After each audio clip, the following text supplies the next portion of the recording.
पूर्व जन्म की कुछ ना कुछ पूंजियां लेकर के आए हैं। बिना पूंजी के तो यहां पर रुकने नहीं मिलता। तो पूंजी थी पूर्व जन्म की, कौन सी पूंजियां होती हैं? तो वैसे तो 8 क्षायिक लब्धियां होती हैं, लेकिन क्षायिक लब्धि आपके पास उपलब्ध नहीं है, नहीं तो भगवान बन गए होते। लेकिन उन्हीं लब्धियों में आवर्णी कर्म पड़े हुए हैं। दर्शनावर्णी, ज्ञानावर्णी, वेदनी, मोहनी, आयु, नाम, गोत्र, इनकी पूंजियां आप पहले से लेकर के आए हो और इन्हीं पूंजी के बल पर कुछ दिनों का प्रवास है। एक झटका लगेगा, सटक लोगे, कहां गिरोगे पता नहीं चलने वाला। एक झटके की देर है।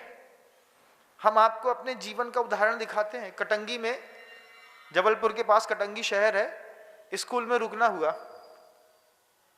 खड़ा था तो हवा से लोहे का एक बहुत बड़ा गेट था, तो बिल्कुल हल्के से ऐसा आ रहा था, ऐसा। तो मैं ऐसा आ रहा था मेरी तरफ, मैं यहां खड़ा था। तो हमने सोचा कि देखते हैं ये गेट हमारी छाती तक आ भी पाता है कि नहीं आ पाता।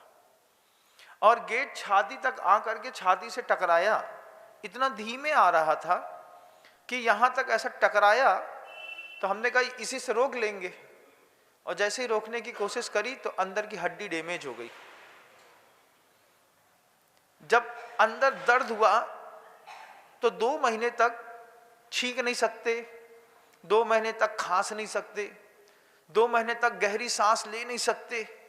पहली बार जर्क लगा, हमने जाके एक्सरे कराया। एक्सरे कराने में पता चला कि अंदर की हड्डी और मसल्स दोनों जो है ना, वो सब क्रैक हो गए। फिर हम सोचते रहे, चला करके हम उस गेट के सामने खड़े हुए थे। वो बिल्कुल धीरे आ रहा था, इतनी धीमे में तो एक उंगली से रोक सकता था, लेकिन उसका इतना वजन होगा, वो इतना ज्यादा जर्क मारेगा अंदर, सोचा नहीं था।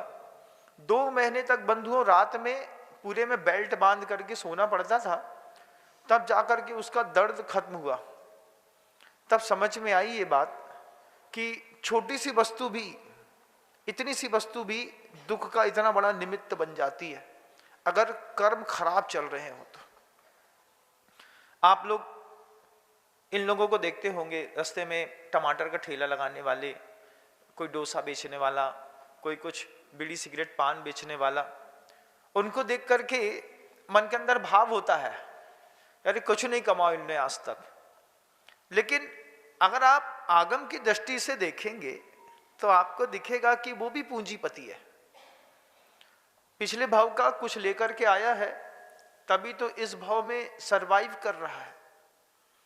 हमने बॉम्बे हॉस्पिटल बंबई में देखा है, एड्स का बच्चा, उम्र कितनी है बताओ?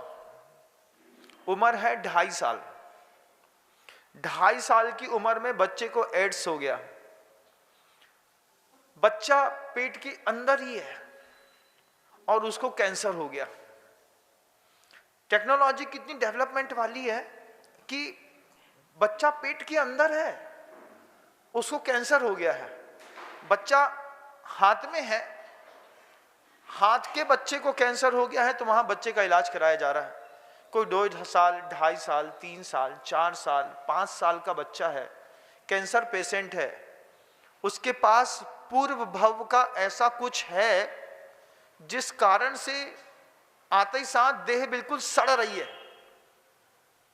जब पहली बार गुरुजी से पूछा कि गुरुजी, उस बच्चे ने तो कुछ भी नहीं किया, उसको एड्स हो गया, उसके रेजिस्टेंस पावर खत्म हो गए, उस बच्चे ने कुछ नहीं किया, उसको थैलेसीमिया की बीमारी हो गई, जन्म से लेते साथ पूरा शरीर बिल्कुल केसर के जैसा पीला दिखता है, हर 8वें दिन में डायलिसिस कराना पड़ता है। उस बच्चे ने कुछ नहीं किया, उसको पेट के अंदर बच्चा भी बड़ा हो रहा है और मां को पेट में इंजेक्शन लग रहे हैं। काहे के? बच्चे के कैंसर का इलाज मां की देह में हो रहा है। संबंधों का दुख कैसा गजब का होता है। रिलेशनशिप में भी तुम्हारे हिस्से का पाप हमारे हिस्से आ जाता है, तो फिर किसी के हिस्से का पुण्य भी हमारे हिस्से में आता होगा। जैसे गुरुदेव के हिस्से का पुण्य आज हम सब एक साथ मिल करके भोग रहे हैं। जय जिनेंद्र। अगर आपको मेरी वीडियो अच्छी लगती है तो प्लीज़ मेरे चैनल को लाइक करें, शेयर करें और सब्सक्राइब करें। Thank you.